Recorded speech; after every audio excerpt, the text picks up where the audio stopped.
아멘. 주님 감사합니다. 주님 감사합니다. 예배를 통해서 주신 하나님의 축복이 너무 귀하고 또 너무 아름답습니다. 여러분, 우리가 어린아이 같이 뛰면서 기뻐하면서 그렇게 주님을 예배할 수 있다는 게 얼마나 감사합니까?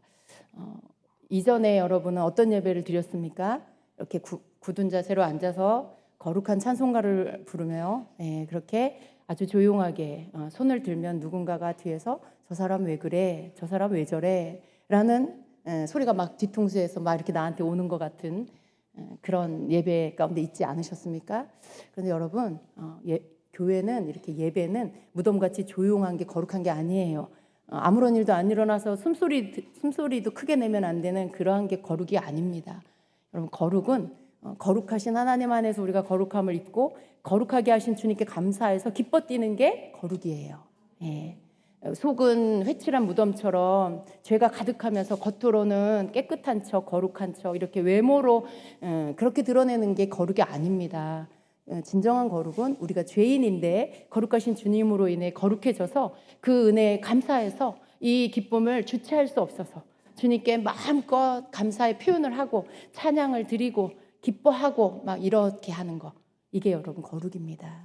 그래서 우리가 정말 주님이 기뻐하는 그러한 모습으로 그러한 마음으로 예배하는 그러한 자들이 되어야 하겠습니다. 그래서 오늘 또 기쁨의 예배를 또 주님 앞에 드리게 됨을 감사드립니다. 언제나 우리 중심이 주님을 향해 있으면요, 이렇게 우리 각 사람 속에 있는 마음들이 이렇게 합쳐져서 시너지 효과가 일어나요. 작은 그 기쁨이 합쳐지면서 큰 기쁨이 되면서 하나님 앞에 그렇게 드려지게 되죠.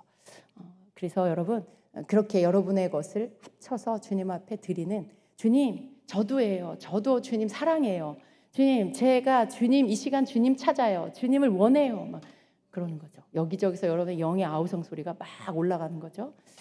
그때 주님이 기뻐하시고 우리 가운데 정말 우리에게 필요한 것에, 구하는 것에 더 넘치는 것들로 주시는 시간이 예배입니다. 여러분이 그 예배 안에 있습니다. 할렐루야. 제가 사모하고 원하는 건 우리의 모든 예배가 그렇게 되었으면 좋겠어요. 우리 모이는 모든 예배가 그렇게 되기를 원합니다. 여러분, 그것을 놓고 여러분도 기도하시기 바랍니다. 자, 지난주에 우리가 방언 통역에 대해서 함께 나눴습니다. 그리고 또 여러분이 이렇게 활성화를 하면서 여러분을 통해서 나오는 그런 통역의 말씀들을 여러분도 경험을 했습니다. 아마 하면서 자기가 놀란 사람도 있을 거예요. 내 입에서 나오네? 이게 뭐지? 되네? 나오네? 이렇게 하시는 분들 많이 있으셨을 것 같아요. 그런데 여러분, 기쁨으로 하시기를 바랍니다. 그 안에서 중요한 건 여러분, 주님이 주실지 않을까? 주실까? 주시지 않을까? 이게 아니고요. 내 마음밭이 어떤가? 이거예요. 여러분 마음밭이 주님 부어주실 주님 것이 나에게 도착할 수 있는 준비가 되었나? 그런 것이죠. 거기 안에 필요한 게 뭐예요? 여러분의 믿음이 필요하고 또 여러분의 그 마음의 정결함이 필요하겠죠? 여러분 스스로가 생각하는 정결함, 그게 아니고 주님이 보실 때 정결함. 그것은 여러분 마음에 어떤 거리끼는 게 없어야 될 것입니다. 마음 깊은 곳에 누구를 미워하고 있거나 어떤 마음에 뭐가가 걸려가지고 그것 때문에 불편해하거나 뭐 그런 것들, 상처가 이렇게 나 상처받았어요 막 이런 거, 나 섭섭해 막 이런 거 있으면 주님의 말씀이 여러분에게 착륙할 수가 없어요. 착륙이 안 돼요. 그런 거 다 여러분 털어버리고 그렇게 하고 나면 여러분에게 주의 말씀이 착륙합니다. 아까 주님 주신 말씀처럼 거룩한 신부들이 준비되면 우리가 선 땅이 거룩한 땅이 될 때 주님 그 거룩한 땅에 거룩한 곳에 오실 거라고 하셨죠. 우리가 거룩해져야 돼, 그죠? 우리가 주님의 신부인데도 거룩하지 않을 때 너무 많아요. 그러니까 주님이 아직 못 오시는 것 같아요. 근데 이 땅의 모든 주의 교회, 주의 백성들, 주의 성도들이, 주의 신부들이 거룩함으로 선다면, 그런다면 주님 빨리 오실 것입니다. 빨리 오시는 거 싫어가지고 난 좀 죄 짓고 있다가 시간이 좀 필요하니까 그러면 안 되겠죠, 여러분? 주님이 빨리 오시는 것이 하나님의 뜻이 이루어지는 것이니까 우리가 기도하면서 하나님의 뜻이 이루어지기를 구해야 하겠습니다. 자, 오늘은 여러분 이제 우리가 예언에 대해서 들어갈 거예요. 예언에 대한 부분들을 제가 많이 다뤘습니다. 부분으로 이렇게 다루기도 하고 그랬는데 여러분이 좀 예언에 대해서 지금 우리가 이렇게 주제를 가지고 지금 다루고 있어요.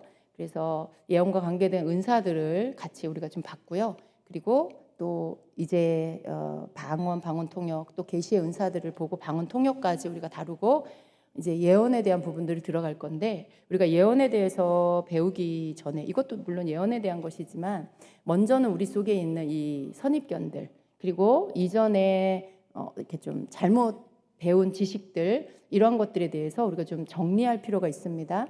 그래서 예언에 대한 부분들을 여러분이 이렇게 저렇게 듣기도 하고 가르침을 받기도 했을 수 있어요. 근데 그러한 것들이 여러분에게서 먼저 잘못된 지식은 치워져야 합니다. 그래야 여러분 안에서 예언적인 것들이 마음껏 풍성하게 풀어져 나올 수가 있습니다. 그래서 예언에 대한 부분들에 먼저는 우리가 기본적으로 알아야 될 부분, 예언이 무엇이냐라는 부분들. 예언은 우리가 여러분 예언 한마디, 여러분이 예언 한마디, 여러분의 심령에 와닿는 예언 한마디를 들을 때 어떤 경험을 하셨습니까? 그 한마디가 길지 않다 할지라도 여러분을 살려내지 않습니까? 어떤 때 여러분의 가정을 향한 말씀이라면 여러분 가정이 살아나는 그러한 일들이 있지 않습니까? 예언은요, 이렇게 짧은 예언 한마디로도 한 영혼을 살려내고 한 가정을 살려내고 그 평강을 회복시켜주고 믿음이 다시 회복되게 하고 이렇게 할 수 있는 거, 이게 바로 예언의 메시지입니다. 예언의 능력이에요. 그러니까 이 예언적인 어떤 메시지는요, 이걸 값으로 사실 계산할 수가 없는 거예요, 여러분. 여러분이 돈 주고 뭔가를 산다라고 할 때 어떻게 그 예언의 메시지가 주는 그 힘이 주는, 그 예언이 주는 그 놀라운 가치를 여러분 살 수가 있겠습니까? 예언은 그런 가치가 있어요. 너무 예언이 이렇게 막 많으면 우리가 막 길에 걷는데 다 금이야, 돌멩이 같이 생긴 게 다 금이면 귀한 줄 모르겠죠. 근데 여러분, 우리는 항상 그 생각을 하고 있어야 돼요. 주님이 우리에게 주시는 말씀은 정말 귀하다, 소중히 여기는 마음이 우리 안에 있어야 합니다. 그리고 예언이 풍성한 교회 안에서 성도들이 예언으로 자라기를 원해요. 주님은 여러분이 예언적인 사람으로 자라나기를 원한다는 거죠. 더 많은 이들을 통해 예언이 풀어져 나오기를 원하세요. 그러니까 여러분 그냥 듣고 구경하는 자가 아니라 여러분이 그것을 할 수 있기를 사모하셔야 돼요. 제가 이 금요일 날 이것을 하는 이유는요, 제가 이렇게 팀으로 선별해서 2기까지 이 부분을 다뤘습니다. 이렇게. 그런데 제가 3기를 모집을 하려고 할 때 어떤 마음이 들었냐면, 제가 사실은 어떤 예언적인 것들에 대한 부분을 이렇게 그런 것들이 좀 있는 분들을 먼저 이렇게 모집을 했어요. 사실은 물론 인원 제한이 있었어요. 그리고 또 2기팀. 그런데 3기를 모집하려고 할 때 사실은 대부분의 사람들이 다 수준이 비슷했어요. 여러분이 다 이때 어떤 특별한 예언적인 그런 것들이 더 많다라기보다는 다 비슷비슷한 그런 단계에 있었기 때문에, 그리고 제 목표는 모든 성도들이 이 부분에 대해서 기초가 놓여지고 그리고 예언적인 것들이 이렇게 나타나지게 되기를 원하는 거, 이제 그것이 저의 목표인데, 결국 그렇게 되려면 모든 성도들이 이 주제를 가지고 통으로 전체 강의를 들으셔야 되는 거죠. 그리고 그 안에서 계속 믿음이 자라고 어떤 활성화를 통해서 여러분 안에서 예언적인 것들이 풀어져 나오기 시작해야 되는데요, 그 뒤에 성장하는 건 각 사람의 몫이에요. 여러분이 어떻게 그것을 활성화시키느냐에 따라서 어떤 사람은 더 빨리 더 풍성하게 더 성장하게 될 거고, 계속해서 좀 주저주저 한다거나 이런 분들은 거기에 그냥 머물러 있을 것이고, 그것은 이제 여러분의 몫이죠. 그런데 어쨌든 저는 여러분 모두가 또 그렇게 할 수 있도록 여러분에게 가르치고, 그리고 여러분에게 또 활성화로 훈련시키고, 이런 부분들을 해야 하는 건 저의 몫이고, 그러니까 여러분이 모두가 들어야 돼요. 모두가 들어야 돼서 이 부분을 처음부터 다시 하는 것입니다. 계속 끊지 않고 이렇게 이어서 하는 것인데요, 예언이라는 것은 고린도전서 14장 3절에서 정의하고 있죠. 예언하는 자는 사람에게 말하여 덕을 세우며 권면하며 위로하는 것이요라고 말씀하고 있어요. 그러니까 예언이 하는 일은 사람들에게 하나님이 주시는 메시지를 받아서 그것으로 그 사람에게 말해줌으로 인해 덕을 세우는, 그 사람을 세워주는 거고, 그 다음에 그 사람에게 권면의 말씀을 주는 거고, 그 사람을 위로하는 거, 이게 예언의 은사가 하는 일입니다. 그래서 여러분, 예언이 그냥 단지 인간적인 차원으로 위로하는 게 아니죠. 그냥 격려해 주는 게 아니죠. 하나님이 주시는 말씀으로 전해줌으로 인해 그가 위로를 받고 권면을 받고, 그리고 그가 회복이 되게 하는 거, 이게 예언인 것이죠. 그래서 이렇게 주님이 주시는 말씀을 받아서 전달하는 거, 이게 바로 예언의 은사입니다. 그래서 여러분, 우리가 계시의 은사를 배웠죠. 계시의 은사는 지혜, 지식, 영분별의 은사인데요. 사실은 그 은사가 이 예언의 은사 안에 같이 사용이 돼서 그 속에서 전달해 주는 것을 통해 나타나지는 결과가 뭐냐면 위로함이, 또 권면함이, 그리고 세워줌이 나타나지게 되는 거죠. 결과적으로. 그러니까 예언의 은사 안에 사실은 계시의 은사들이 다 활용이 되고 거기 안에서 사용이 돼서 전체적인 것들을 이렇게 완성시키는 것, 그것이 예언의 은사입니다. 우리는 이 세 가지 계시의 은사들에서 이미 다루었습니다. 그리고 또 예언의 이러한 모든 것들이 예언 안에 담겨져서 또 여러분 그러니까 사람을 통해서, 예언의 은사는 말하는 사람의 목소리를 통해서 나가는 거예요.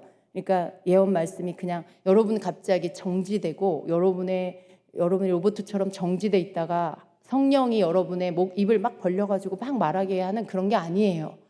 어떤 은사도 그렇게 하는 건 없습니다. 내가 믿음으로 작동을 시켜야 돼요.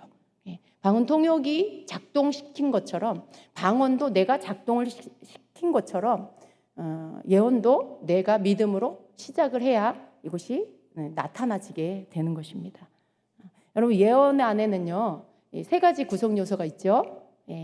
거기 안에 계시라는 요소가 있어요. 그 다음에 그것을 해석이 있고 그것을 또 적용하는 이 계시와 해석과 적용이라는 세 가지 구성 요소가 있습니다.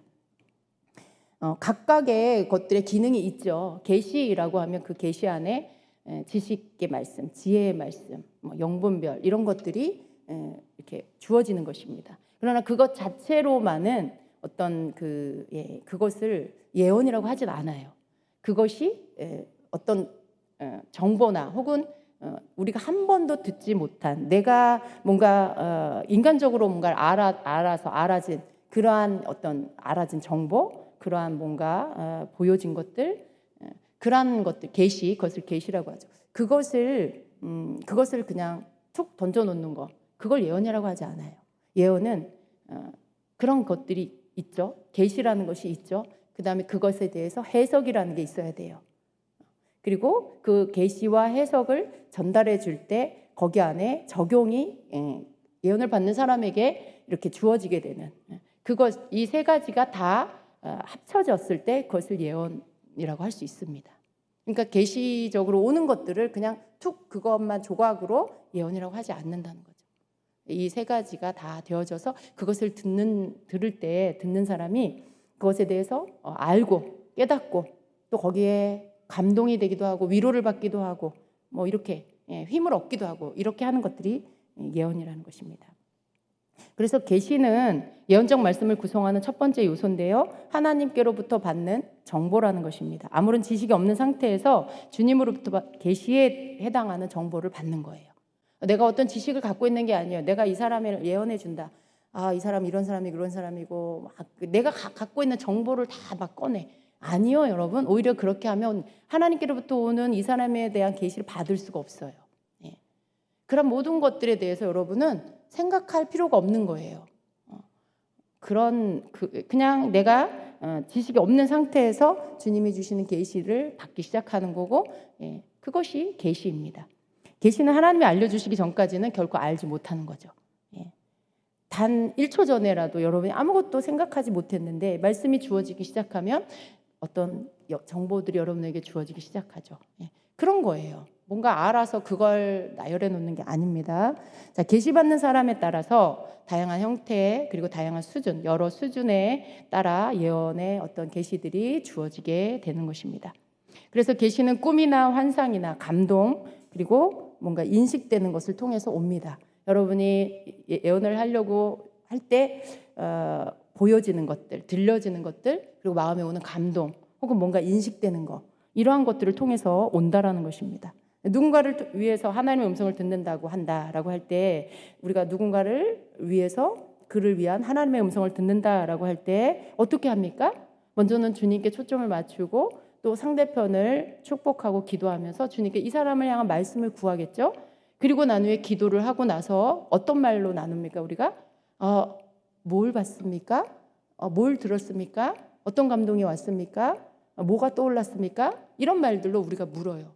그런 말들이 의미하는 게 뭐냐면 바로 무슨 계시를 받았습니까? 라는 거예요. 보는 걸로 듣는 걸로 또 마음의 감동으로 어떤 인식되는 걸로 하나님이 주시는 계시들을 받을 수가 있다는 것이죠. 그래서 이것이 계시에 해당되는 부분이에요. 그래서 이렇게 계시가 여러분에게 올 때에는 이게 이제 시작이죠. 그러나 여러분이 그것을 받음으로 인해서 예언이 시작될 수가 있고요.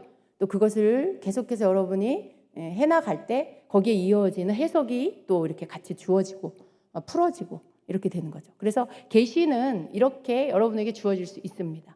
그리고 나서 두 번째가 해석이죠. 예언적 말씀을 구성하는 두 번째 요소입니다. 해석이라는 건 하나님으로부터 오는 계시에 그 받은 계시에 대해서 그게 무슨 뜻인지 깨닫는 거예요. 그게 무슨 뜻인지 한마디로 풀어지는 거죠. 수학 문제가 있는데 문제만 있어. 답이 이렇게 가려져 있는데 답 가려진 것을 딱 펼치니까 거기에 답이 있어. 해석은 그런 거예요. 이렇게 펼쳐진 답같이 앞에 있는 그러한 계시가 무슨 뜻인지가 알아지는 거. 그런 어떤 해석이 여러분에게 이렇게 와야 합니다. 그래서 그것이 계시가 무엇을 의미하는지 그것이 여러분이 풀어지게 하는 여러분이 뭘 막 알려고 머리를 쓰는 게 아니라 그 속에서 예언과 계시와 함께 이어져서 해석이 같이 이렇게 풀어지게 되는 것들이 있어야 되겠죠. 여러분이 이렇게 뭔가 보는 걸로 계시를 받는다. 그럼 대부분 상징이겠죠. 마치 연적 꿈을 꾸는 것처럼 여러분이 보는 거, 그것을 환상이라고 할 수 있는데 여러분 그것이 보는 걸로 여러분이 어떤 계시들을 받는다라고 하면 그 보는 것에 대한 상징이 뭔지를 알아야 되겠죠. 해석을 예언을 하는 사람이 받아야 돼요. 받아야 돼요. 그래서 그것을 말해줄 수 있어야 하는 것입니다. 만약에 이 해석이 없다. 해석이 없는 계시만 받았다. 근데 이 해석 무슨 뜻인지 모르겠다라고 하면 아직 이것은 온전한 예언이 될 수가 없습니다. 사실은 해석이 없는 계시는 별로 쓸모가 없는 것이라고 할 수도 있습니다. 그리고 이제 세 번째가 적용입니다.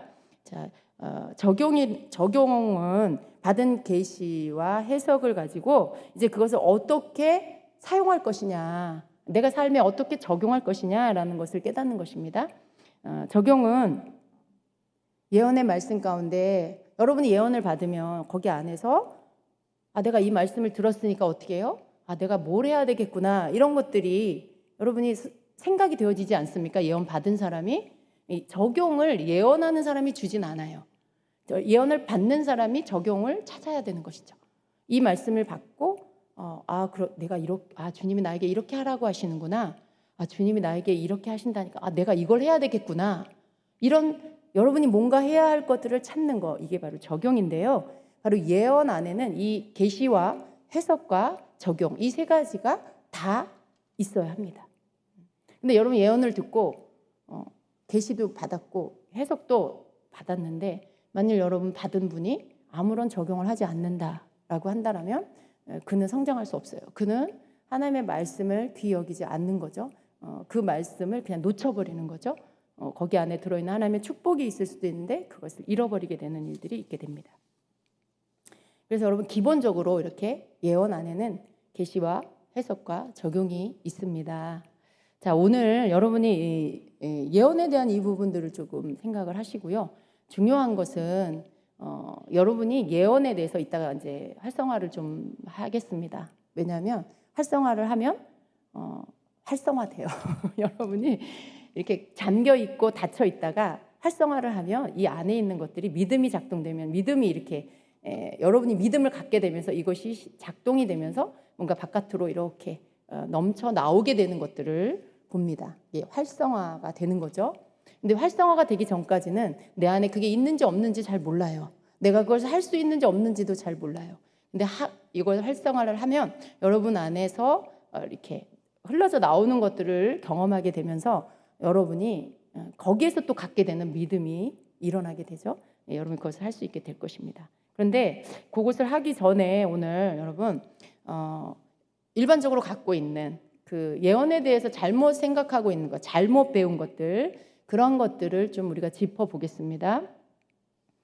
그래서 교회 안에 예언에 대해서 이렇게 좀 거부하고 부정적으로 가르치는 그런 교회들을 통해서 여러분이 가지고 있는 잘못된 생각들이 있습니다. 어쩌면 그것은 마치 이렇게 신화와 같아서 그냥 그렇게 알고 있어. 오래전부터 그렇게 알고 있고 그것이 마치 진리인 것처럼 알고 있는 그런 것들이 있습니다. 그런데 거기 안에 여러분 깊은 곳에 그런 잘못된 지식 때문에 예언에 대해서 기피하는 것들이 있어요. 여러분 중에는 예언에 대해서 좀 거부하는 분들이 있을 수 있어요. 근데 왜 그럴까요? 생각해 보셨어요? 난 예언에 대해서 어떻게 생각하지? 지금 한번 생각해 보세요, 여러분. 여러분 예언에 대해서 어떻게 생각하세요? 나는 원해요, 사모해요, 입니까? 아니면 나는 좀 예언은 좀 그런 것 같아요. 예언은 좀 조심스럽고 두려워요. 이런 반응입니까? 여러분이 어떤 반응을 하느냐 각 사람이 다를 거예요. 근데 여러분이 만일 이렇게 기피하는 그런 반응을 하신다면 그럴 만한 이유가 있는 거예요. 가장 일반적인 이유는 뭐냐면 예언에 대해서 잘 몰라요. 예언에 대해서 잘 몰라요. 그리고 또 뭐 별로 알고 싶지도 않아요. 무지함과 무관심이 있는 거죠. 근데 그렇게 되어지는 이유가 몇 가지가 있을 수 있는데 그 이유들이 크게 우리가 오늘 5가지로 볼 수 있는 거죠. 내가 왜 예언에서 무관심할까? 왜 무지할까? 그 속에는 오래전에 여러분이 뭐 예언을 접했거나 혹은 예언을 하는 사람을 봤는데 결과가 안 좋아. 그 사람의 인격이 안 좋아. 내가 다니던 교회 목사님이 예언은 좀 하지 말라 그러셨어. 그런 것들 사모하지 말라 그러셨어. 뭐 이런 경험들이 있을 수 있어요. 근데 그런 경험들이 있다 보니까 이것이 여러분 안에 그냥 여러분의 생각을 형성하는 지식으로 딱 가지고 있는 거죠. 그 이후로 누군가에게도 배우지 않았다라면 그 생각이 바뀌지 않죠. 계속 그냥 그 지식이 고정되어져서 여러분 안에 그냥 고정관념으로 자리 잡고 있게 되는 것입니다. 그래서 여러분 우리는 이 예언에 대한 어떤 잘못된 생각들을 좀 바꿀 필요가 있어요.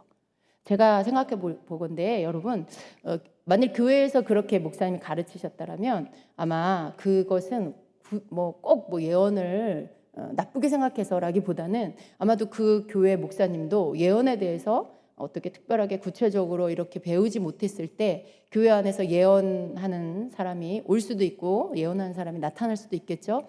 그런데 예언을 하게 됐을 때 그 결과가 좋지 않을 수 있어요. 뭔가 좋지 않은 열매를 맺을 수 있어요. 왜냐하면 너무 서투른 그런 예언을 어떻게 사용해야 할지도 모르는 사람이 자기한테 어떤 들려지는 하나님의 음성, 보여지는 것들, 그런 것들을 막 그냥 어떤 질서도 없이 막 말하고 말하고 사람들한테 막 그것들 나타내고 하니까 어때요? 혼란이 일어날 수 있겠죠. 그런데 교회적으로 볼 때 그 모습이 그 사람의 어떤 것들이 신뢰가 가지 않을 수 있어요. 여러분, 우리가 하는 어떤 일들이 신뢰를 얻으려면요, 나의 인격이 사람들 가운데 인정이 돼야 되는 게 필요해요. 저 사람은 신뢰할 수 있어. 저 사람이 하는 말, 저 사람이 하는 일은 내가 신뢰할 수 있어. 라는 신뢰를 얻을 수 있어야 돼요. 만일 내가 본의 안 되고 너무 혼란스럽고 그리고 더 무엇보다도 영혼에 대한 사랑이 없어. 사람에 대한 어떤 기본적인 사랑, 주님의 성품이 보이지 않는데 예언을 한대. 뭘 막 봤대. 그런 것들을 막 자꾸 말하는데 도대체 매치가 안 되는 거예요. 예언은 하나님이 주시는 건데 그렇다면 저 사람은 저 사람을 통해 하나님, 예수님의 모습이 이렇게 보여져야 되는데 그러지가 않은 것 같아. 너무 앞뒤가 안 맞거나 너무 이기적이거나 어떤 다른 사람에 대한 사랑이 안 보인다거나 그럴 때 여러분 누가 그 사람을 신뢰할 수 있겠어요? 아무리 그 사람이 천국을 갔다 왔다 해도 과연 그럴까? 이런 생각을 할 수밖에 없죠. 근데 이전에 한국교회 안에 뭐 그런 일들이 많이 있었죠. 왜냐하면 이렇게 은사가 나타나는 사람들의 특징이 굉장히 안정되지 않은 사람이 많아요. 성격이 예민하고 그리고 변화가 이렇게 나쁜 말로 하면 변덕이 뭔가 감정 변화가 너무 심하고 그리고 이렇게 너무 자기중심적인 것 같이 보이는 것들이 많아요. 왜냐하면 어떤 면에서는 단순해요. 그러다 보니까 예언적인 것들을 이렇게 자꾸 경험하는 사람들, 아직 다듬어지지 않은 인격이나 성품 속에서 그 사람들의 특징이 되게 단순할 수 있어요. 단순하니까 또 그런 것들을 잘 받을 수 있어요. 우리가 복잡하고 너무 생각이 많고 너무 이런 지식에 이런 것들을 많이 가지고 있어서 그걸 막 따라 살고 이러면요, 예언적인 것들이 잘 나타나지 않아요. 왜냐하면 그 사람에게 생각 안에서 가장 우선에 자리 잡고 있는 게 뭐냐면 내가 알고 있는 지식. 나는 이 지식에 따라 움직여. 뭘 결정할 때도 이 지식에 따라 결정을 해. 그러면요, 하나님의 말씀이 그 앞에 갈 수가 없어요. 왜냐하면 이미도 내가 첫 번째 자리에 놓고 있는 것들이 있기 때문에 하나님의 말씀이 그 앞으로 가기가 너무 어려워요. 그래서 여러분, 순전하다라는 말은 하나님의 말씀보다 앞에 뭔가를 두지 않는 거죠. 내 삶의 어떤 기준, 내가 삶을 이렇게 따라가는 그 기준을 하나님의 말씀을 두는 거예요. 그 말씀을 쫓아서 내가 사는 거죠. 그런 사람에게는 하나님이 말씀하시기가 좋아요. 그런데 그렇지 않은 굉장히 이성적인 사람, 뭐 이성적인 게 나쁜 거 아니에요. 우리 이성적이어야 돼요. 그런데 너무 지나치게 이성적이기만 해. 그래서 영적인 것이나 어떤 믿음으로 바라봐야 할 것들에 대해서는 받아들이지 않거나 믿지 않는다라고 하면, 성경은 다 믿음의 말씀인데, 성경은 다 초자연적인 것들에 대한 기사가 가득한데 그걸 믿지 못하는 거죠. 어떻게 그런 일이 일어날 수 있어? 라고 말한다면 하나님의 말씀을 믿지 못하는 게 돼요. 그러한 사고 체계로는 하나님의 말씀을 받기가 어렵습니다. 왜냐하면 은사는 다 초자연적인 거예요. 근데 자연적인 것 안에 익숙한 사람들은 초자연적인 것을 잘 믿지 않고 잘 받아들이지 않는 이 몸에 밴 습관이 있죠. 그러다 보니까 하나님의 말씀 받기가 참 어려워집니다. 이렇게 예언적인 것들이 나타나는 사람들은 되게 좀 단순한 면이 있고요. 그냥 믿는 거죠. 뭔가가 주님이 이렇게 말씀하신다, 보이신다, 그러면 그냥 믿어버리는 그런 것들이 있어요. 그런데 이것이 성숙하지 못하다 보면, 미성숙한 상태에서 어떤 부작용이 일어나냐면 어떤 것들을 봤는데 해석이 잘못될 수 있어요. 그리고 그것을 적용하는 점에 있어서 너무 내중심적으로 적용해버려. 그러다 보니까 어떻게 해요? 사람들에게 오해를 받고 사람들이 그 사람에 대해서 잘못 생각, 저 사람 이상해. 그게 받아들여지지 않는 거죠. 왜냐하면 우리는 기본적으로 하나님의 말씀을 알고 있고 주님이 어떤 분인지 알고 있어요. 근데 그의 어떤 받았다고 하는 계시가 이렇게 해석이 되어지고 적용이 되어지는 점에 이렇게 들어봤을 때 주님의 성품이 아닌 것 같아. 성경적이지 않은 것 같아. 그럼 어떻게 해요? 안 받아들여요. 믿지 않아요. 그러니까 예언에 대한 그 부정적인 마음을 갖는 교회나 목사님들을 꼭 뭐라고 할 수만은 없어요. 왜냐하면 그분들에게 경험되어진 예언이라는 것은 이렇게 미성숙한 어떤 은사자들을 통해서 부정적인 것들이 심어졌기 때문에 거부하는 거죠. 왜냐하면 그거 없이도 그냥 우리가 함께 예배하고 하나님 섬길 수 있으니까, 주님 말씀만으로도 그냥 신앙생활 할 수 있으니까. 그러니까 어떻게 해요? 위험을 초래하는 일들을 하고 싶지 않은 거죠. 혼란을 일으키는 일들을 굳이 하고 싶지 않아지는 거죠. 그러니까 어떻게 해요? 예언하지 마세요. 이런 거 교회에서 하지 마세요. 라고 하는 것들이 계속 굳어져 갑니다. 물론 그렇게 해도 교회는 계속 예배 드릴 수 있어요. 그러나 문제는 안 일어나겠지만 그 대신 하나님의 놀라운 역사도 그렇게 크게 일어나지 않는다는 거죠. 그래서 그분들이 이렇게 예언은 위험한 거야, 예언은 우리에게 그렇게 중요하지 않아 라고 하는 것의 그 배경은 이런 배경이 있다는 거예요. 그러니까 혹시라도 여러분 중에 그것 때문에 상처된 분이 있습니까? 여러분 그 교회나 그 목사님이나 그런 원망하지 마시기 바랍니다. 원망하지 마세요. 모든 사람들 마음 안에는 내가 온전하게 그것을 지식을 가지고 있지 않을 때에는요, 내가 경험한 것 가지고 모든 것들을 판단해요. 그러니까 그 목사님도 예언에 대해서 잘 모르셨구나, 이렇게 여러분이 이해하고, 그리고 그때 내가 참 미성숙했지, 그때 내가 참 부족했어, 뭐가 뭔지 잘 모르는 상태에서 내 마음대로 그것들을 해석하고 말하고 그랬어. 여러분 그렇게 하시고, 여러분도 부족했고 그 목사님도 부족했고, 그러니까 어떻게 해요? 그걸 다 이렇게 털어버리셔야 되는 거죠. 그래야 여러분 성장할 수가 있습니다. 자, 그래서 예언에 관한 이 잘못된 그런 어떤 고정관념 같은 것들 가운데 첫 번째가요, 우리에게 필요한 것은 성령의 열매지 성령의 은사가 아니다라고 하는 그런 이론입니다. 여러분 어떻게 보면 되게 맞는 말 같아요. 그리고 예전에 많이 이렇게 가르쳤습니다. 그 배경도 사실 조금 아까 말씀드린 그런 내용과 비슷한 것이죠. 성령의 은사 없어도 은사가 중요한 게 아니야. 성품적인 거, 열매를 맺어야 돼. 성령의 열매를 맺어야 돼. 너무 옳은 말이에요. 그런데 또 성령의 열매 맺어야 되는 건 맞지만 성령의 은사도 있어야 한다는 것에서는 틀린 말입니다. 성령의 은사가 우리를 통해 나타나야 한다는 것이죠. 열매는 추구하는데 은사는 무관심해, 은사는 필요 없어 라고 하는 건 성경적이지가 않다라는 것입니다. 그래서 성령의 열매를 중요시하는 것처럼 성령의 은사도 중요시하는 것, 이게 교회적으로 바람직한 성경적인 것입니다. 그래서 여러분 이렇게 혹시 여러분 중에도 그런 분 계실 수 있어요. 성령의 열매가 중요해. 열매를 맺어야 돼. 우리가 은사는 뭐 있어도 되고 없어도 돼, 이렇게 생각할 수 있는데 그렇지 않습니다. 그래서 여러분을 통해 은사가 나타나려면 여러분 생각 가운데 이걸 여기에 이 말에 여러분이 그렇게 나도 그렇게 생각합니다라고 하는 부분들이 있었다면 여러분 그것을 치워버려야 합니다. 주님 아닙니다. 성령의 열매도 맺게 하시고 성령의 은사도 주시옵소서라고 하는 그런 기도를 여러분이 하셔야 되는 것입니다. 여러분 우리는 방언을 해요. 그런데 방언까지만, 어떤 교회는 방언까지만이죠.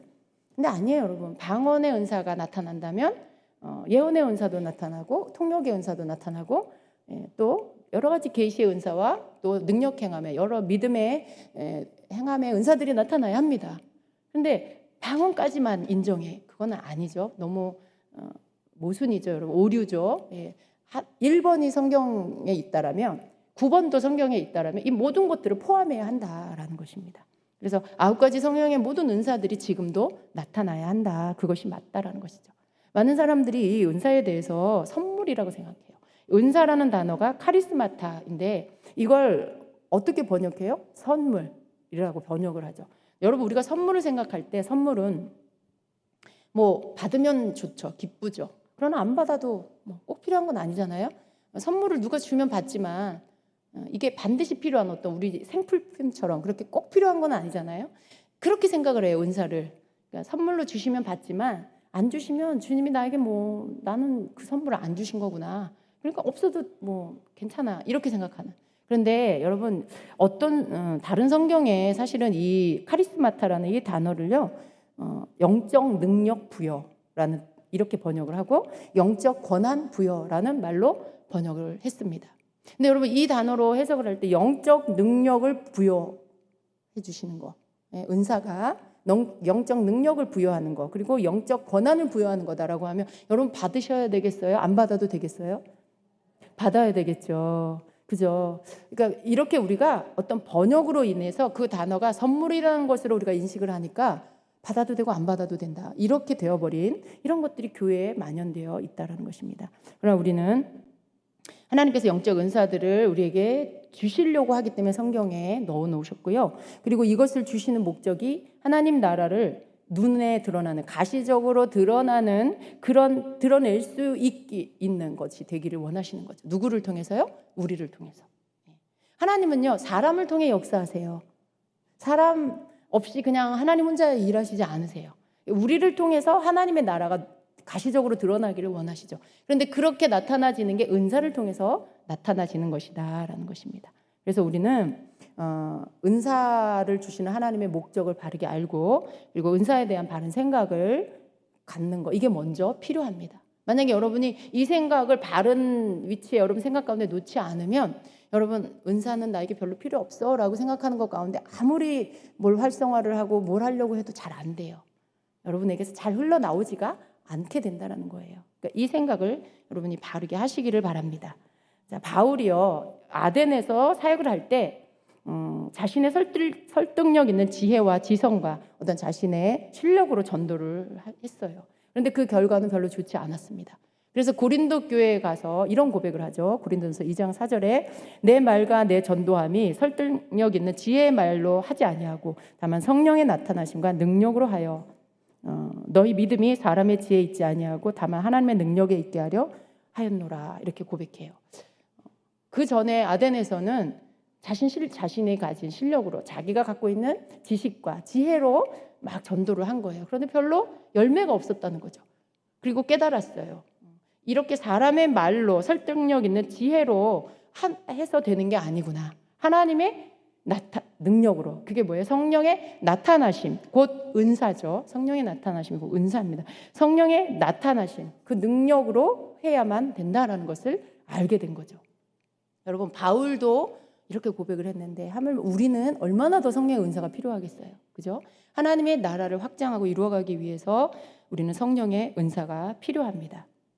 그래서 복음을 전하는 걸 사람들한테 막 이렇게 막 장황한 말로 설명을 하고 이해를 시키고 설득을 하고 그런 게 아니라는 거죠.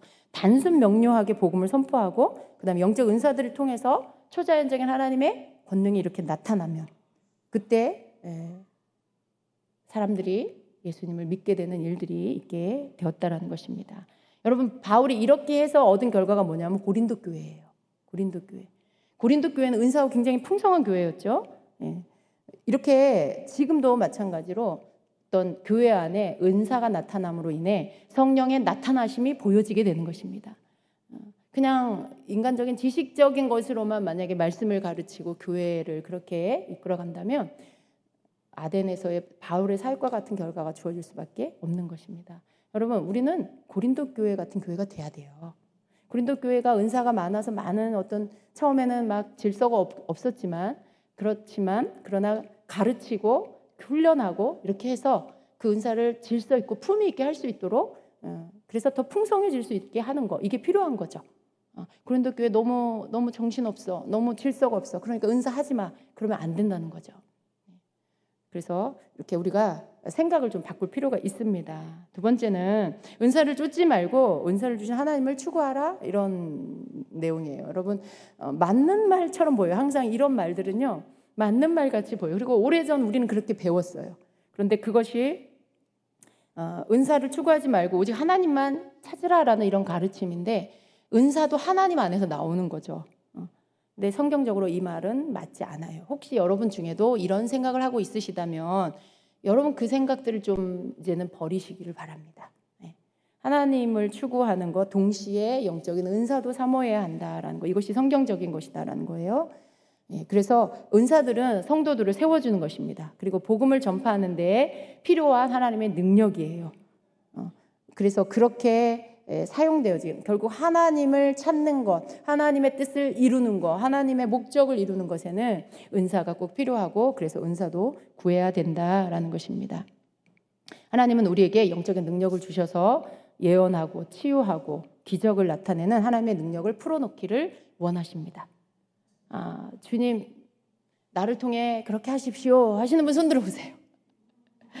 네. 여러분이 좀 더 담대해지시기를 바랍니다. 우리는 하나님의 얼굴과 하나님의 능력 모두를 구해야 합니다.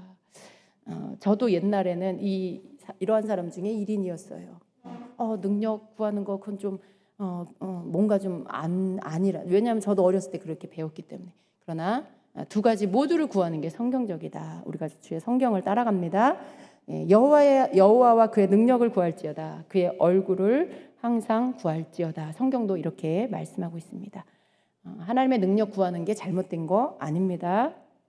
자 그리고 바울이 은사가 있지만 그 은사를 질서 있게 조화 있게 사용하지 못하고 있는 고린도 교인들에게 은사를 사용하지 말라고 한 번도 말하지 않았어요. 더 이상 은사를 추구하지 말아라 이렇게 말하지 않았다는 것입니다. 이러한 교회 안의 모습으로 인해서 교회의 질서를 따라갈 수 있게 은사에 대해서 가르쳤고요. 그리고 또 이렇게 전체가 모이는 공적인 모임 안에서 은사를 조화롭게 어떻게 활용해야 하는지를 가르쳤죠. 고린도 교인들이요, 은사 너무 이렇게 쓰면 안 됩니다. 예언하지 마세요. 방언하지 마세요. 막 그러지 않았어요. 그렇게 하지 않았다는 거 하나만으로도 은사는 필요한 거, 교회 안에 너무나 필요한 거다라는 걸 우리가 알 수 있습니다. 그리고 오히려 뭐라고 그랬어요? 더욱 큰 은사를 사모해라 라고 가르쳤습니다. 고린도서 12장 31절, 너희는 더욱 큰 은사를 사모하라. 내가 또한 가장 좋은 길을 너희에게 보이리라 라고 가르쳤습니다. 그래서 바울이 은사에 대해서 가르칠 때 가장 중요하게 강조한 것은 바로 사랑이었다라는 거죠. 대부분의 은사가 나타나는 게 잘못된 게 아니고요. 은사를 사용하는 통로인 그 사람이 어떤 마음으로 은사를 사용하느냐에 따라 부작용이 나타날 수 있어요. 문제가 일어날 수 있어요. 그런데 가르침을 따라 할 때 은사는 무엇을 바탕으로 써야 된다고요? 사랑을 가지고 해야 된다는 거.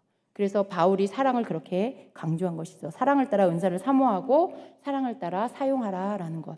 이게 아주 중요한 지침이라는 거죠. 은사 사용에. 로마서 9장 13절에 보면은요, 이런 말씀이 있어요. 기록된 바 내가 야곱은 사랑하고 에서는 미워하였다 하심과 같으니라. 그러니까 하나님께서 야곱은 사랑하시고 에서는 미워하셨다라고 말씀해요. 여러분, 이 말씀을 읽으면서 이 말씀이 이해가 되셨습니까? 하나님께서 누구는 사랑하시고 누구는 미워하셨대. 하나님도 편견쟁이신가? 편애하셨나? 여러분, 이 말씀을 어떻게 이해하셨습니까? 성경이 틀린 말을 기록해 놓은 건 아니잖아요. 야곱은 사랑하시고 에서는 미워하셨대요. 그냥 에서에 대한 하나님께서 야곱을 사랑하셨더라. 그런 것도 아니고 야곱은 사랑하시고 에서는 미워하셨다. 이렇게 말씀해요. 어떻게 하나님이 그러실 수가 있을까라고 생각해 볼 수 있죠. 그런데 여기에서 말씀하시는 이 뜻은 뭐냐면 하나님은 영적인 것을 귀하게 여기고 사모하는 자를 사랑하신다는 뜻이에요. 야곱이 그 이름을 하나님께서 나중에 어떻게 했어요? 이스라엘로 바꿔주셨죠. 야곱이라는 이름은 그가 태어날 때 그의 어떤 기질, 그가 가지고 있는 성품 이런 것들을 반영하는 이름이죠. 그 안에 이기적이고 탐욕적이고 형의 발뒤꿈치를 이렇게 잡아서 뭔가를 쟁취하려고 하는, 빼앗으려고 하는 게 담겨 있는 이름이죠. 그리고 실제로 야곱은 그런 사람이었습니다. 그런데 하나님께서 야곱이 이스라엘이 되기 전에 그가 이스라엘이 되었기 때문에 사랑한 게 아니에요. 이스라엘이 되기 전 야곱일 때 사랑했어요. 그래서 야곱을 사랑하시고 라고 말한 거예요. 만약 그게 아니면 이스라엘을 사랑하시고 에서는 미워했다 이렇게 말씀했겠죠. 그런데 야곱을 사랑하셨다라고 말씀해요. 여러분, 그러면 야곱이 그렇게 수단과 방법을 가리지 않고 그런 영적인 축복을 얻기 위해 행한 모든 게 하나님은 옳다라는 건가? 이렇게 생각할 수도 있겠죠. 여러분, 이 말씀이 헷갈리는 분들이 많이 있었을 것 같아요. 그런데 여기서 말씀하시는 건요, 그런 어떤 야곱의 그런 어떤 잘못된 그런 방법적인 면에서도 많이 잘못되어 있는데 그러한 것들을 그냥 용납하시고 그것까지 다 사랑하셨다라는 뜻이 아닙니다. 야곱이 그런 모습이 있었지만 야곱의 마음속에 있는 영적인 것을 사모하는, 그리고 그것을 귀하게 여기는 그 마음을 하나님이 사랑하셨다라는 거예요. 야곱은 장자권의 축복을 알고 있었어요. 여러분, 이스라엘의 장자권은요, 영적인 축복을 의미하는데요. 그 영적인 축복, 그리고 그 영적인 권위의 상징이에요. 그런데 그것이 얼마나 귀하고 복된 건지 야곱은 알고 있었죠. 그걸 귀하게 여겼죠. 그런데 그래서 그걸 사모했어요. 그런데 에서는 어떻게 했어요? 별로 그렇게 귀하게 여기지 않았어요. 그냥 하찮게 여겼어요. 별것도 아닌 것처럼 생각했죠. 하나님이 주시는 이런 영적인 축복을 기뻐하고 또 그것을 사모하고 갈망하는 것. 그래서 그것을 얻기 위해 기꺼이 무엇이라도 하겠다라고 하는 그런 자세를 갖고 있는 그런 사람을 하나님은 좋아하십니다. 그런데 여러분, 우리가 꼭 기억해야 될 건 뭐냐면 하나님이 그렇기 때문에 그걸 얻기 위해 어떤 방법을 취하더라도 그것을 내가 쟁취하는 거, 그렇게 해도 된다라는 거 절대 아닙니다. 여러분, 우리가 지금 창세기를 계속해서 묵상하고 있으면서 야곱의 생애를 보고 있잖아요. 그런데 여러분, 하나님이 야곱을 사랑하셨지만 그렇다고 해서 야곱이 영적인 것을 추구하고 사모하니까 야곱을 사랑하셨어요. 그렇다고 해서 야곱이 그 모든 것들에 그 갖고 있는 그냥 그 야곱일 때 갖고 있었던 모든 기질과 모든 것들까지도 하나님이 다 용납하시고 사랑해 주셨냐? 절대로 그게 아니라는 걸 우리가 알 수 있는데 그걸 어떻게 알 수 있어요? 야곱의 전생애를 보면 어때요? 험악한 세월을 보냈다. 자기가 고백해요. 본인이 너무 험난한 세월을 보냈어요. 고생도 많이 하고 너무 많은 힘든 시간을 보내고 모든 많은 환난들이 있었어요. 그 시간들을 통해서 야곱이 배운 게 뭐예요? 자기 꾀로, 자기의 욕심으로, 자기의 방법으로 살면 안 된다는 걸 배웠어요. 내가 영적인 것들을 추구하고 하나님 주신 영적 축복을 내가 쟁취해야 되겠어. 내가 그러니까 이걸 얻기 위해 뭘 해야 되지? 형한테 형이 지금 배고프니까 그걸 이용해서 내가 팥죽 한 그릇 주고 그걸 팔라고 해야지. 형은 좀 영적이지 않고 좀 둔하고 그런 사람이니까 관심이 없으니까 내가 이렇게 말할 때 홀랑 넘어올 거야. 굉장히 자기 꾀를 쓴 거예요. 자기의 수단과 방법을 쓴 거죠. 여러분, 그 동기는 영적인 것을 사모하는 것이기 때문에 좋아요. 그러나 그것을 이루는 방법에 있어서 그 방법들은 다 버려야 될 것들이었어요. 하나님은 야곱이 가진 영적인 것을 추구하고 사모하고 그걸 귀히 여기는 그 마음을 가진 야곱은 사랑하셨어요. 그렇지만 야곱을 다루셔야 했죠. 야곱을 고치셔야 했어요. 그래서 야곱을 긴 세월 동안 이렇게 그 여정을 통해 많은 순환을 겪게 하시고 고생을 하게 하시고 그러면서 생명의 위협도 받게 하시고 자기가 심은 거 다시 거두게 하시면서 어떻게 해요? 그런 야곱을 다 깨뜨리십니다. 야곱의 그 자아를 다 깨뜨리시면서 결국 어떻게 해요? 그 야곱을 이스라엘로 그 이름을 바꿔주시죠. 야곱이 자기께 모든 것들을 동원했는데도 이제 죽게 생겼어. 형을 만나서 죽게 생겼어. 그랬을 때 어떻게 해요? 자기 힘으로 더 이상 할 수 있는 게 없다는 것을 깨달았을 때 그제서야 온전히 하나님께 매달리는 그런 밤을 보내고 그리고는 어떻게 해요? 그렇지만 어떻게 해요? 야곱은 끝까지 이렇게 천국을 침노하는 그런 기질이 있었어요. 그리고 하나님은 야곱의 이름을 이스라엘로 바꿔주시고 하나님은 마치 야곱에게 져주신 것처럼 이렇게 야곱이 내가 너에게 졌다 이렇게 말씀해 주시고 그리고 그 이름을 이스라엘로 바꿔주시죠. 여러분, 영적인 거 사모하는 거 좋아요. 하나님 그런 자를 사랑하세요. 우린 그런 자가 돼야 됩니다. 영적인 거 귀하게 여기고 그걸 사모하고 그걸 추구하고 그걸 구하고 왜냐하면 하나님은 그러한 자를 기뻐하시고 사랑하십니다. 그러나 우리 속에는 야곱과 같은 것들이 다 있어요. 내가 있다고요. 나. 부모님으로부터 받은 혈통 속에 물려받은 것들도 있고요. 또 삶을 살면서 내가 배운 것들. 삶에 내가 이렇게 살아야 손해 안 봐. 내가 이렇게 살아야 내 자존심을 세울 수 있어. 이런 것들. 그런 것들이 내 안에 있어요. 그게 다 야곱이에요.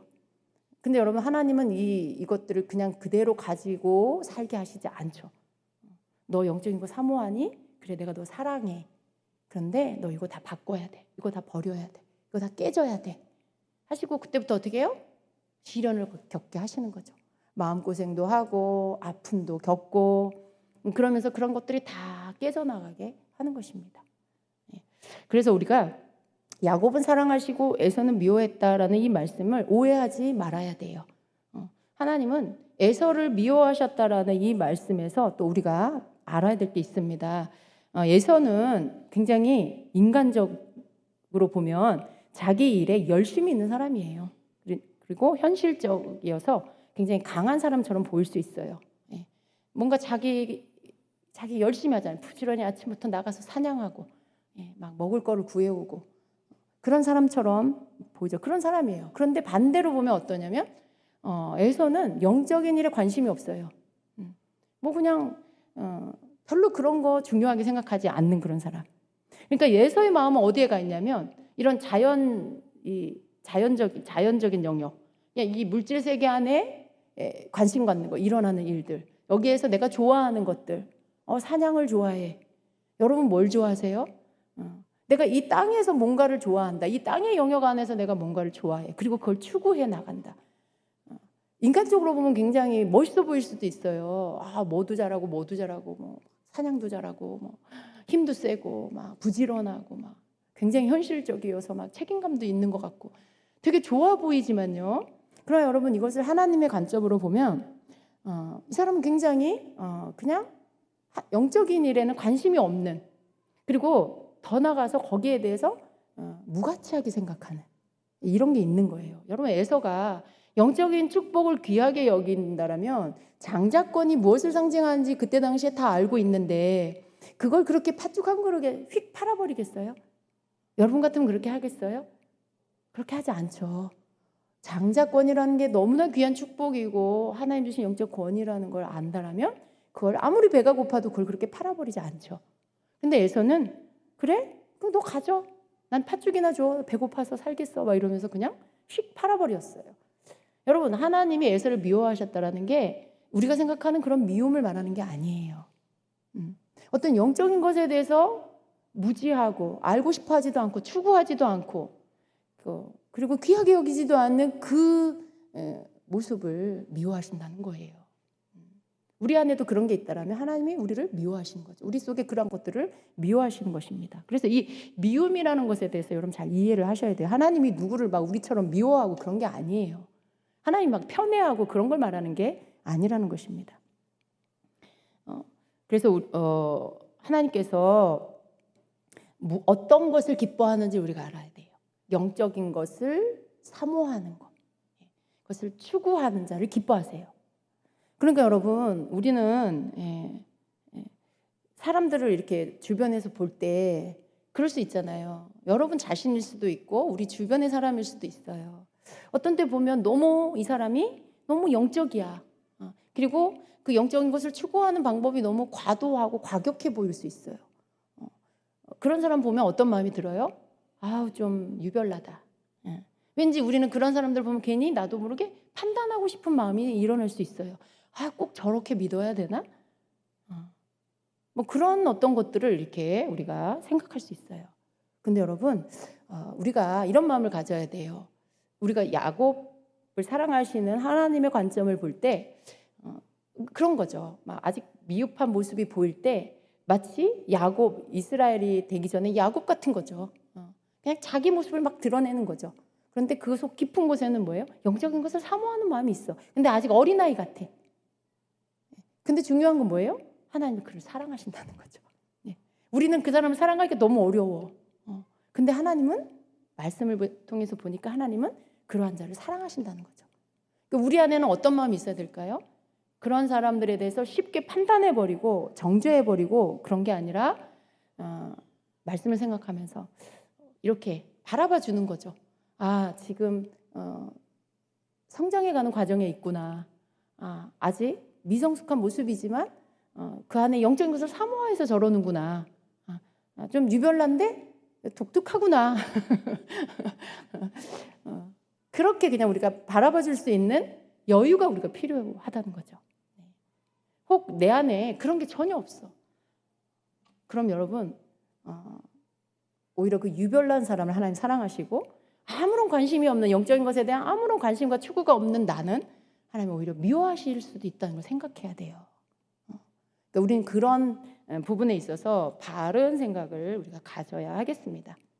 그래서 은사를 추구하는 거, 은사를 쫓지 말고 은사를 주시는 하나님을 추구해라라는 부분에 은사를 추구하는 게 잘못된 게 아니라는 것입니다. 이러한 부분들에 우리는 우리가 은사도 하나님을 추구하고 그리고 또 은사도 사모하고 영적인 것들을 사모하는 이런 자가 되어야 합니다. 우리는 하나님께서 그 하나님의 임재와 하나님의 능력과 그 기름 부으심과 그 권세와 축복에 대해서 우리가 목말라 하는 자가 되어야 돼요. 갈망하는 자가 되어야 되고요. 그런 자를 사랑하시고 또 이것들을 받으려고 애쓰는 자를 하나님 찾으신다라는 것을 알고 우리가 그러한 자가 되어야 합니다. 아멘. 세 번째는 영적인 은사들을 추구하는 것이 이기적인 모습이다라는 그런 고정관념들. 영적인 은사를 추구하는 건 굉장히 이기적인 모습이야라고 말하는 사람들이 있다라는 거예요. 그런데 그렇게 비춰지는 모습들이 뭔가가 있을 수 있었겠죠. 그런데 사실은 영적인 은사를 주시는 하나님이 주시는 이유를 우리가 안다라면 그러한 것들을 또 그런 행동도 하지 않고 또 그런 말도 할 필요가 없는 거죠. 은사는 누군가를 섬기라고 주시는 것이죠. 내가 누군가를 섬기는 거예요. 그런데 은사를 내 이기적인 나의 유익만을 위해서 쓰기 위해서 구한다거나 내 영적 우월감을 위해서 내가 다른 사람들보다 더 영적이고 더 뛰어나기 위해서 구한다면 그 사람은 구하는 건 목적 자체가 잘못되어 있고 그렇기 때문에 쓸 때에도 반드시 부작용이 나타나게 돼 있어요. 그런데 그 은사를 추구하는 그 사람이 영적인 은사를 하나님이 왜 주시는지를 바르게 알면 고침을 받게 될 것입니다. 여러분, 은사는요 남을 섬기기 위해서 주시는 거예요. 그러니까 내가 어떤 목적으로 구해야 돼요? 하나님, 내가 은사를 통해 다른 지체들을 섬길 수 있게 해주세요. 그들을 위해 기도해 줄 수 있게 해주세요. 그들에게 힘을 주는 자가 되게 해주세요. 예. 이런 어떤 바른 동기, 바른 하나님의 목적을 알고 구하면 잘못되지 않죠. 자기 어떤 이기적인 모습으로 사용하지도 않게 되겠죠. 그래서 그러한 것들에, 근데 그런 사람들 대부분 소수예요. 어떤 문제를 일으키고 은사를 가지고 자기 자랑을 하고 자기를 드러내고 이런 사람들이 많은 다수가 아니라 소수에 불과한다는 거죠. 그렇기 때문에 우리가 이렇게 바르게 배우고 훈련하는 과정을 갖는다라면 은사를 바르게 또 구하고 바르게 사용할 수가 있게 될 것입니다. 그래서 은사 구하는 사람들, 은사 구하는 거 너무 이기적이야. 이런 생각들을 우리가 다 버릴 필요가 있어요. 바르게 가르쳐 줘야 되겠죠. 목적을 알려주고 바르게 사용해야 하는 것들을 알려주는 것, 이것이 필요합니다. 여러분 안에 혹시 이런 생각이 있었다면 여러분도 버리시고 생각을 바꾸시기를 바랍니다. 마지막으로 네 번째, 자, 영적 은사를 구하면 귀신의 속임에 빠진다라는 마지막 하나 더 있습니다. 귀신의 속임수에 빠진다. 은사 구하다가 귀신이 들어올 수 있어. 귀신이 주는 은사를 받을 수 있어. 이런 말 들어보셨죠? 근데 여러분, 이런 것들은 우리가 받아들일 필요가 없습니다. 그런 말들을 믿고 받아들일 필요가 없어요. 왜냐하면 하나님께서 우리에게 어떤 걸 주시죠? 좋은 걸 주시죠. 그죠? 예. 내가 보는 환상이고 귀신이 보여주는 건가? 지금 내가 듣는 음성이 귀신이 말하는 건가? 그게 두려워서 은사 자체를 구하지도 못하고 쓰지도 못하고, 여러분, 그거 속는 거예요. 그건 속는 거예요. 하나님께서 우리에게 좋은 걸 주시는 분이라는 거 우리가 믿어야 됩니다. 또 하나님께서 말씀을 통해서, 여러분 보세요. 하나님 우리에게 구하라고 하셨죠? 주신다고 하셨죠? 찾으라고 하셨죠? 찾을 거라고 하셨죠? 문을 두드리라 열릴 것이라 하셨어요. 그 말씀은 다 우리가 구하는 것을 주시겠다라는 약속이죠. 한 번도 아니고 3번을 강조하시면서 구하는 것을 주겠다라고 말씀하고 있는 거예요. 그러면서 이어지는 말씀에 뭐라고 해요? 너희 중에 아버지 된 자로서 누가 아들이 생선을 달라 하는데 생선 대신에 뱀을 주며 알을 달라 하는데 정갈을 주겠느냐? 너희가 악할지라도 좋은 것을 자식에게 줄 줄 알거든 하물며 너희 하늘 아버지께서 구하는 자에게 성령을 주시지 않겠느냐, 이렇게 말씀해요. 그러니까 예수님이 하도 답답하시니까 계속 설명을 더 하시는 거예요. 부연 설명을. 구하라, 찾으라, 두드리라, 이걸로 부족해요. 그러니까 또 풀어서 설명을 하시는 거죠. 너희 중에 아버지 된 자 누구냐, 어머니 된 자 누구냐, 부모인 자 누구냐, 너희들 자식이 뭘 달라고 하는데 뭐예요? 생선 달라고 하는데 그 손에 뱀줄 부모 있느냐? 없잖아요, 여러분. 그죠? 여러분이 안 먹더라도 여러분 자식에게 좋은 거 먹이고 싶고 좋은 거 주고 싶은 게 부모 마음이죠.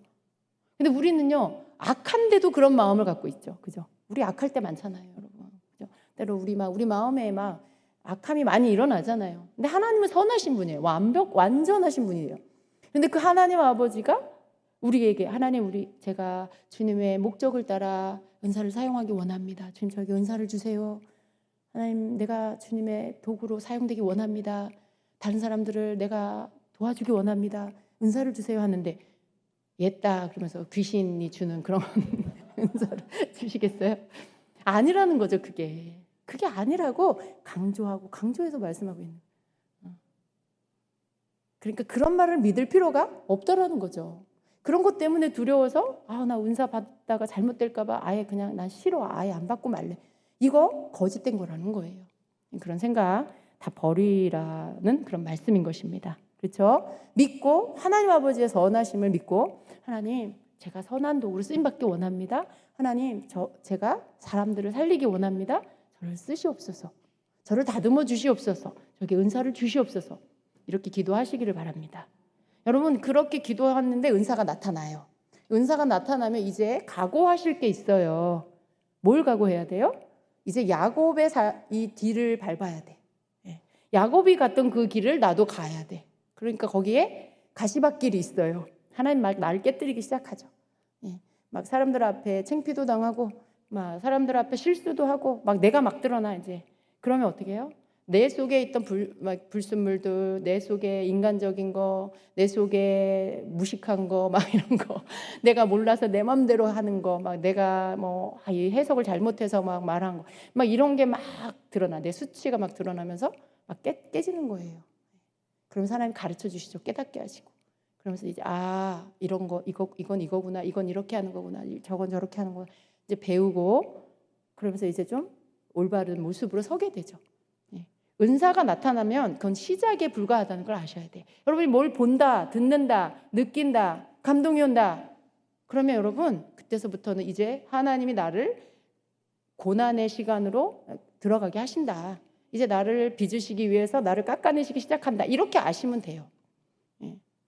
근데 지혜로운 어떻게 할까요? 열심히 공부하겠죠. 그리고 기도하겠죠. 하나님 날 변화시켜 달라고. 그렇게 기도하면 그런 것들이 빨리 단축되겠죠. 빨리 끝나겠죠. 그래서 여러분 우리가 이렇게 좀 잘못된 생각들은 좀 버리고 은사를 겸손한 마음으로 사모하는 마음으로 바른 목적을 가지고 구하시기를 축복합니다. 마지막 한 가지. 자, 은사는 이런 생각을 해요. 은사는 다 갖는 게 아니야. 예언은 모든 사람이 하는 게 아니야. 어떤 특별한 소수만 하는 거야 라는 생각. 여러분 중에 그런 생각 하시는 분 있죠. 여러분 근데 그거 잘못된 생각이다라는 것입니다. 바울은 고린도전서 14장 31절에 이렇게 가르칩니다. 여러분은 모두 한 사람씩 예언을 할 수 있습니다. 그래야 모두가 배우고 권면을 받게 됩니다. 라고 말씀합니다. 이 말씀을 이렇게 읽어도 믿지 않는 사람들이 많아요. 그냥 그건 말씀이지. 그렇다고 해서 정말 모든 사람이 예언할 수 있는 건 아니잖아. 이렇게 생각하시는 분. 여기 5명 있어요. 근데 여러분 이렇게 생각하시면 돼요. 우리는 하나님의 자녀고 예수님은 내 목자고 양은 목자의 음성을 듣는다. 그러니까 하나님의 음성 듣는 거 예수님 믿는 사람에게 당연한 일이다. 자연스러운 일이다. 라는 것을 믿으면 돼요. 여러분. 예언이라는 건 그냥 하나님의 음성을 듣고 내가 그걸 말하는 거죠. 그리고 거기 안에서 이제 계속 성장해 가는 거예요. 계속 더 다듬어지고 더 풍성해지고 더 구체적이 되고 더 깊어지는 거. 이건 이제 그 다음에 일어날 일들이에요. 되어지는 거죠. 여러분이 열심히 활성화해 나간다면. 근데 그렇기 때문에 여러분 예언은 특정 소수의 사람만 하는 거다라는 생각, 그런 말들, 그런 고정관념들을 버리시기를 바랍니다. 그 생각을 여러분이 갖고 있으면요. 옆에 사람 다 되는데 나만 못하는 사람 될 수 있어요. 나는 그 특정 소수가 아니야. 너무나 굳게 믿고 있기 때문에 그 사람한테 예언이 안 풀어질 수가 있어요. 그러니까 그런 방해하는 생각들을 여러분 다 버리시기를 바랍니다. 그래서 나도 주님의 음성 듣기 원합니다. 나는 주님의 자녀입니다. 나는 주님의 어린 양입니다. 예수님의 음성을 들을 수 있다라고 하셨습니다. 주님에게 말씀해 주시옵소서. 여러분 이렇게 할 때 믿음이 작동되게 될 것입니다. 그래서 여러분이 하나님의 음성을 듣는 이 예언, 하나님의 말씀을 받아서 전하는 이 부분에 있어서 여러분이 그것을 할 수 있는 자가 되시길 축복합니다. 왜냐하면 우리는 그것을 할 수 있는 준비가 다 된 사람이에요. 그죠? 왜냐하면 여러분 하나님의 자녀이기 때문에 그렇습니다. 여러분 성령님을 모셨다라면 다 할 수 있습니다. 만약 여러분 중에 아직 성령님을 모시지 못한 분이 계신다면 먼저 성령님을 모시세요. 그게 먼저 필요합니다. 그리고 여러분은 이렇게 주님의 주시는 음성을 듣고 말할 수 있습니다. 그래서 하나님은 어떤 사람만 딱 뽑아가지고 너만 예언해 이렇게 하시지 않아요. 하나님은 그냥 예쁜 사람 몇 사람 뽑아가지고 너만 예언해 그러지 않으시고요. 더 많은 사람들이 바르게 말씀을 알고 그리고 그걸 믿고 그래서 예언을 이렇게 할 수 있는 그런 성도들이 되기를 원하십니다. 그래서 오늘 밤 여러분 이걸 믿으시고요. 그리고 여러분의 마음을 이렇게 좀 단순하게 하세요. 너무 힘주고 있지 마시고 내가 주의 말씀을 받아야지. 주여 주시옵소서. 너무 그냥 막 각오가 대단해가지고 힘이 빡빡 들어가서 주님이 뭘 주셔도 아니야 이건 아닐 거야. 이건 아니야. 이런 말씀이 예언일 리가 없어. 막 여러분이 고르고 이러면 안 돼요. 그냥 굉장히 단순한 말씀이 왔어. 내가 너를 사랑해. 뭐야 이건 늘 듣는 말이잖아. 이게 예언일 리가 없어. 이렇게 하면 여러분이 힘을 너무 주면 여러분이 막 예언을 너무 높은 위치에다 두고 막 굉장히 고상하고 굉장히 막 어떤 그냥 수준이 높은 그런 말씀일 거라고 생각을 하면요. 예언의 말씀 100개가 와도 여러분이 못 받아들여요. 내가 널 사랑해. 내가 너와 함께하고 있어. 내가 너에게 힘을 줄 거야. 뭐 이런 말. 아니야. 이런 건 예언이 아닐 거야. 이런 건 그냥 뭐 누구라도 할 수 있잖아. 그게 예언이에요, 여러분. 그게 예언이에요. 그러니까 여러분에게 뭔가 이제 활성화를 하는데 어떤 말씀이 온다. 그럼 방언 통역할 때처럼 어떤 주어지는 말을 말하기 시작하세요. 말하기 시작하세요. 그러면 그 다음 말이 또 와요. 그럼 또 말하기 시작하세요. 물론 통역보다 조금 더 믿음이 필요해요. 왜냐하면 여러분 자신이 해야 돼요. 방언을 듣고 거기에서 오는 걸 영감을 받는 게 아니라 여러분 안에서 오는 영감을 통해서 말해야 해요. 그러니까 여러분의 믿음이 더 필요하지만 그러나 원리는 똑같아요. 집중하고 사랑의 마음을 갖고 축복하는 마음을 갖고 그리고 여러분 마음에 들으려는 마음으로 집중하면 말씀이 주어지면 말하면 되는 거예요. 너무 쉽죠? 자, 여러분 할 수 있습니다. 그래서 여러분이 그냥 저는 예언의 말씀을 들을 때 항상 느끼는 거 주님 참 일상적이다. 주님은 참 일상적이다. 특별한 그런 말씀이 아니에요.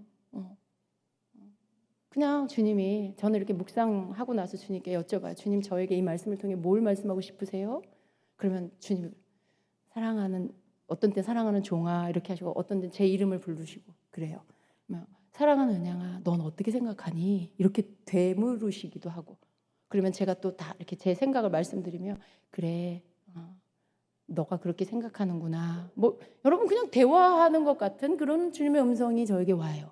그리고 제가 그걸 믿음으로 취하고 또 거기에 대해서 제가 어떤 화답을 하면 주님은 또 거기에 그 다음 단계의 구체적인 말씀들을 주시고 그럼 제가 그걸 듣고 거기에서 깨닫고 그리고 또 거기에 대해서 화답하고 근데 여러분 그게 무슨 특별한 게 아니잖아요. 그날 말씀 속에 저에게 주시는 그냥 주님의 말씀이잖아요.